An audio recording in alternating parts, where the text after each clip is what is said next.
the NDA government, one cannot help but see a pattern. And what is the pattern? Ma'am, the pattern is of or if I am to say, it resembles the tale of a reverse Robin Hood. What is a reverse Robin Hood? We know the story of Robin Hood, taking from the rich and giving to the poor. BJP has mastered the art of taking from the poor and giving it to the wealthy elite. So reverse Robin Hood. For instance, I'll give you an example. For instance, the waiving of corporate loans worth thousands of crores using taxpayers' money, while poor farmers struggling with small debts are left to suffer. The government claims to have no money to increase subsidies on essential commodities, yet it slashes corporate tax rates, giving billionaires an even bigger slice of the pie. This is not economic justice. This is economic favoritism at its worst. Then I talk about, or rather I'll come to half federalism. You know, all the members sitting in this house have never heard of this phrase. This is a phrase that I've coined. Half federalism. Why I say half federalism? I'll give you another example just to understand it better. Madam, in Bihar, BJP's ally, Janata Dal United or JDU, have 12 seats. That means BJP has 12 MPs in Bihar. And in Bengal, BJP has 12 MPs. BJP is in power in Bihar and BJP is not in power in Bengal.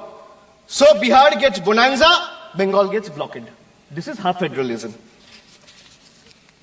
Madam, not a single meaningful financial allocation has been made for the state of Bengal. This is a Bangla Birodhi budget. 1.7 lakh crore is still due to the state of West Bengal under various heads. This is a deliberate financial blockade, a calculated move to stifle Bengal's growth, prosperity and development. West Bengal's spending due on Manrega to the tune of 7,000 crore still remains unpaid, depriving 59 lakh poor workers. The state has launched Karmashri scheme for providing employment opportunities to job card holders, paying 51 lakh workers from its own funds. The central government has not cleared 8,140 crores in housing dues for rural Bengal under Pradhan Mantri Awas Yojana, depriving 12 lakh beneficiaries. The state government launched the Banglar Bari project last year in the month of December, providing housing to 12 lakh beneficiaries entirely from the state's own funds. Why am I giving you these facts? Because all of you, especially the members sitting in the treasury benches, must know, even though you have deprived West Bengal, the state continues to stand tall as a true testament, an example of Atma Nirbharata, where the mind is without fear, where the head is held high. Chitto jeta bhoy shunno, uchcho jeta shir.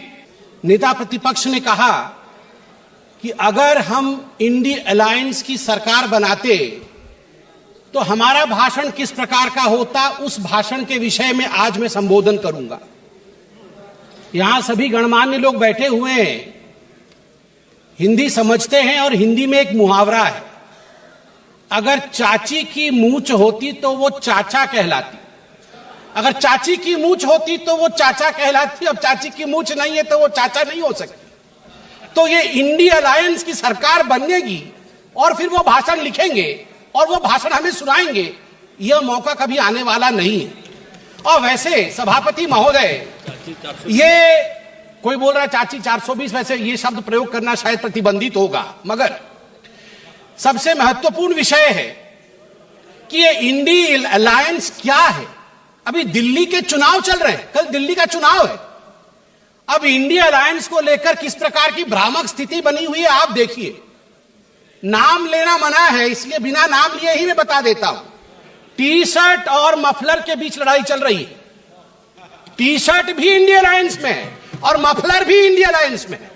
और T shirt ने भाषण दिया है, पटपड़गंज में मैं भाषण को पढ़ के सुना रहा हूं। टी शर्ट ने कहा है, टी शर्ट हाँ उसी पे है जी, दिल्ली भी भारत में आता है। टी शर्ट ने कहा है, उन्होंने एक नई तरीके की राजनीति की बात की थी, माने मफलर ने, उन्होंने एक नई तरीके की राजनीति की बात की थी। खंबे पर चढ़ गए थे स्वेटर पहनकर, छोटी सी गाड़ी में आया था। कौन सी गाड़ी थी? एल्टो थी। तो किसी ने पीछे से कहा नहीं वैगनार। अच्छा वैगनार से आए थे और सीधे शीश महल में जाके पार्किंग हुई है उनकी, सीधे शीश महल में। सबसे बड़ा घोटाला शराब घोटाला किया है, ऐसा नेता प्रतिपक्ष ने आम आदमी पार्टी के लिए भरे सभा में कहा है। और मफलर भी पीछे नहीं हटे, मफलर ने भी अटैक किया है। मफलर ने भी कहा है टी शर्ट को कि टी शर्ट और टी शर्ट के जीजा जी, ये दोनों नेशनल हेराल्ड केस में जेल के अंदर चक्की पीसने चाहिए।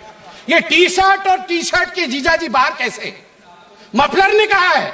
अब आप बताइए, अगर इंडिया अलायंस के अंदर ये आप इनके रिश्ते को चाइनीज नूडल्स, ये नूडल्स भी इतना कॉम्प्लिकेटेड नहीं है जितना इनके इंडिया अलायंस का रिश्ता कॉम्प्लिकेटेड है। ऐसे में ये सपना देख रहे हैं कि कभी इनकी सरकार बनेगी तो वो भाषण करेंगे। आज चीन के विषय में तो 34 बार चीन का नाम लिया गया। चीन में मैन्युफैक्चरिंग, चीन में प्रोडक्शन, सब कुछ बताया गया। आज मैं हकीकत रखना चाहता हूं। सभापति महोदय, अटल बिहारी वाजपेयी जी की सरकार, मैं कागजात लेके आया हूं मैन्युफैक्चरिंग का। चीन की मैन्युफैक्चरिंग की बढ़ाई कर रहे थे आदरणीय राहुल जी। 2004 में अटल बिहारी वाजपेयी जी के कार्यकाल में India China bilateral trade had set a new record with a total trade touching $13.6 billion and India was enjoying a comfortable trade surplus of $1.75 billion India का ट्रेड सरप्लस था। हम एक्सपोर्ट ज्यादा कर रहे थे, इंपोर्ट कम कर रहे थे, $1.7 बिलियन अधिक कमा रहे थे। मगर 2004 से 2014 तक 10 वर्षों में इनकी पार्टी ने ध्वस्त कर दिया उसे। 25 गुना जो डेफिसिट होता है, ट्रेड डेफिसिट, वो बढ़ा के रख दिया इंडिया और चाइना के बीच में। मैं आज सवाल पूछना चाहता हूं, यही करार हुआ था क्या? ये जो दोनों गए थे चीन में, MOU साइन हुआ था शी जिनपिंग के साथ, राहुल गांधी जी ने किया था क्या? यही करार किया था?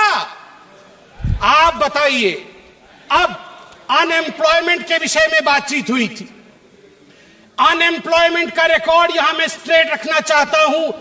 RBI, KLEMS, capital, labour, energy, material और सर्विसेज, इसके माध्यम से देश का एम्प्लॉयमेंट निर्धारित होता है। मैं आपको यहां आंकड़े दे दूं, जहां 2004 से 14 के बीच जब यूपीए की सरकार थी तो मात्र 2.9 करोड़ नौकरी दी गई थी। वही मोदी जी के 10 वर्ष के कालखंड में 2014 से 2024 के बीच 17 करोड़ की नौकरी दी गई है। 2.9 करोड़ वर्सेस 17 करोड़।